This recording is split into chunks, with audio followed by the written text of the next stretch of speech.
welcome to HITC Sport, and for the last year, Barcelona fans have been waking up with a bit of dread in their bowels. Honestly, ever since that shameful 8-2 embarrassment at the hands of Bayern Munich, prompting Lionel Messi to announce he wanted to quit the club on a free transfer, or you've probably just spent the last 12 months paralysed with fear, just trapped in the house and forced to drink toilet water. It couldn't be. Lionel Messi, the face of Barcelona, quitting your club and moving to Manchester City? This is a club who once bid for the guy by accident. This is a club who you openly laughed at for trying to sign Samuel Eto'o. You know, back when they still had Talbot Haim and Wayne Bridge on the payroll. A complete lack of self-awareness by them. That's like me trying to enter a 5-star London nightclub when I haven't showered in 2 weeks and just spent the previous 20 minutes making love to a nearby lamppost. But if Messi, your god, had wound up at a club you used to view as a footballing joke, it would have been the end of your dignity. It's like seeing your wife leave you for Richie Rich. You know, that weird kid who used to have sleepovers in Michael Jackson's bed? No wonder he now looks like he licked smack of a public phone booth. So the news this week, not only has Messi agreed to stay, but he's signing on a 5-year deal on an agreed 50% wage cut. Oh, you wouldn't see Ronaldo doing that. Messi is an utter god. He's got the morals of a saint. He doesn't care about money. He's a modern day Nelson Mandela. Alright lads, don't be sticking him on the front of a troker box just yet. Doesn't care about the money. He just earned 500 million quid over the course of his last 5-year contract. In what other walk of life could someone earn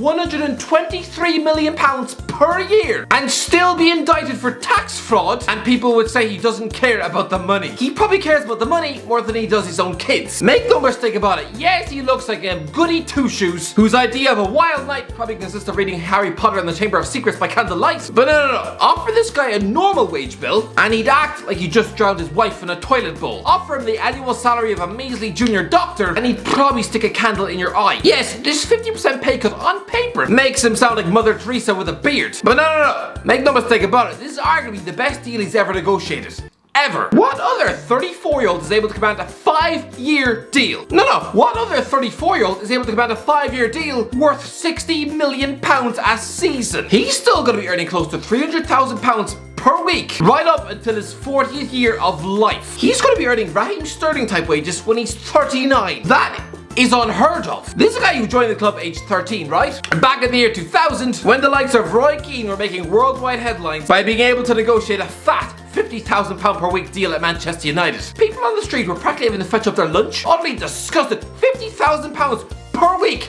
to kick a piece of leather around the pitch? Well, imagine telling that mousy-haired child that 26 years later, you'll be nearly 40 years old and still earning 6 times that amount per week. When you've got brittle knees and the stamina of a dehydrated goat. Lads, I know Messi is a freak of nature. I know he scored 38 goals last season. I know he just won the Copa America and he's just turned 34. He is a genetic mutant. Something that looks like he was created in a science fiction lab and should probably spend his childhood living at Charles Xavier's house. He's gonna have played over 1,000 career games. All of them in top level football. What sort of condition are his legs gonna be in? Especially when he's just spent 3 decades getting fouled 6 times a game. Sure, I know this man has a burning competitive ambition to be the best, but as he enters the last 5 years of his career, will he still have that fire? This guy's already won 6 Ballon d'Ors. He's finally achieved international success with Argentina. What more does he need to achieve? Because he's already negotiated the last contract of his career, a deal which is going to see him earn 300 million as his body breaks down. It gets even worse. There is a break in the contract that Messi can take up. Another bastard clause where he can quit the club after 2 years, but still remains linked to the club as an ambassador. So Messi could theoretically sign for Inter Miami in 2023, but still get paid £300,000 per week from Barcelona to be the official representation of the club. What, just cutting the ribbon when you build a new training pitch? Take a selfie with the new president? Give the new canteen lady a kiss on the cheek? I mean,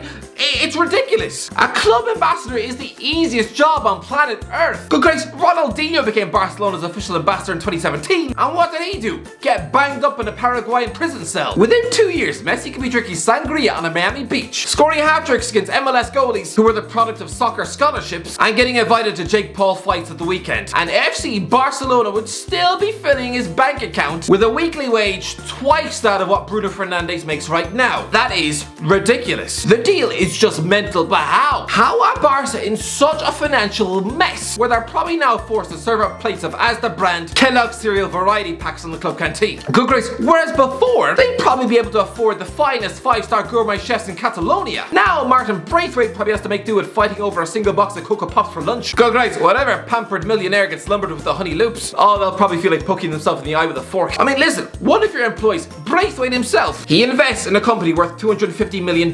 He's essentially richer than a James Bond villain, and still as a club who pay him, you don't have enough money to fork out for company toilet paper. Good grace, Barcelona players, make sure you do a dump in the morning before you leave for work. Otherwise, you're probably gonna have to wipe your arse with your own socks. 3 years ago, Barcelona were carelessly spending £120 million on a damp Brazilian tea towel like Philip Coutinho. A guy who back then, to get out of Anfield, pretended to have back muscles weaker than a squash banana. You know, like the granddad off the Rugrats. But now, whereas before, Barca used to throw cash around like wet confetti, now they can't even afford free transfers. How sad is that? Because of a £1 billion debt left for them by Josep Bartomeu, they don't even have enough money to register the signings of Sergio Aguero, Memphis Depay and Eric Garcia. Don't have enough money to register free transfers. I mean, that doesn't bode well. If I was Aguero and someone told me that, I'd be fully expecting that the change room toilets don't flush, that I have to bring my own packed lunch to the canteen, and that we'd be training with footballs made out of pizza. Lads, since 2017 alone, Messi has paid €370 million to the taxman. So how are you so strapped of cash? Pretty simple, lads. Look at how horrific some of these wages are. Antoine Griezmann, this is an underperforming 30-year-old undercooked sausage roll who earns £30 million per year. £600,000 a week to score 13 goals a season. That is just one more league goal last season than Chris Wood. And Burnley probably just pay him in free haircuts. Who else? Miralem Pjanic represents everything wrong with Barcelona right now. Yes, what a Juventus. He was verging on being a world-class midfielder, but I'm sorry. He's a 31-year-old bench warmer in decline and earns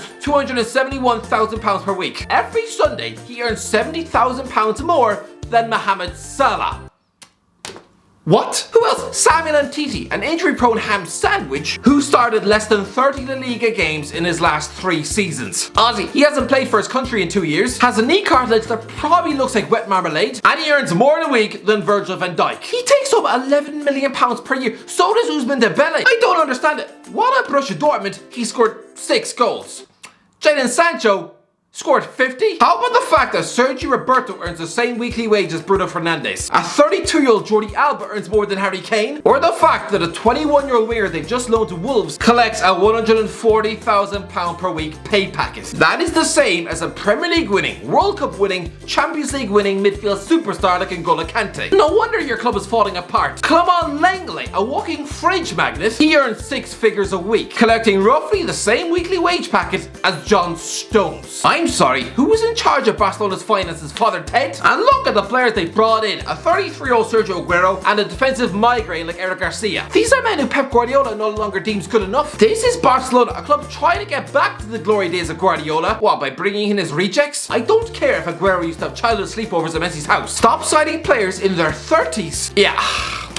Memphis Depay is one of those players who everyone seems to love. The Instagram player. Yes, he looks the part. He looks like a beast. He's got a brilliant YouTube highlights reel, and aesthetically, he looks and dresses like an NBA superstar. The Dutch Paul Pogba, combined with Conor McGregor's body art and the insanity of Dennis Rodman. Yes, Memphis Depay's got a ferocious looking lion tattoo on his back, but I don't care if he's got a tattoo of Tony the Tiger on his knob. He's not good enough for Barcelona. Christ above, this is a fellow who can put up big numbers in both the Dutch league and the French league. Sure, but while at a club like Manchester United, utterly failed. Aesthetically, he looks the part, but as a brilliant club like Barcelona really been duped into signing a guy because he's got someone to scribble Mufasa on his back. Covering your body in Disney characters apparently gets you the big move now. Great, I'll just get Buzz Lightyear having a sneaky tug in the sink tattooed on my forehead then, will I? And before you know it, I'll wind up in Sky Sports. Is that how it goes? But yes, the pay, great, very swaz. Can anyone really tell me this man's focus is 100% on football when he chooses to spend his free time rapping with lyrics like this? They'd be asking who my idol. Well, I really got no idol, because the world Messi, no Lionel.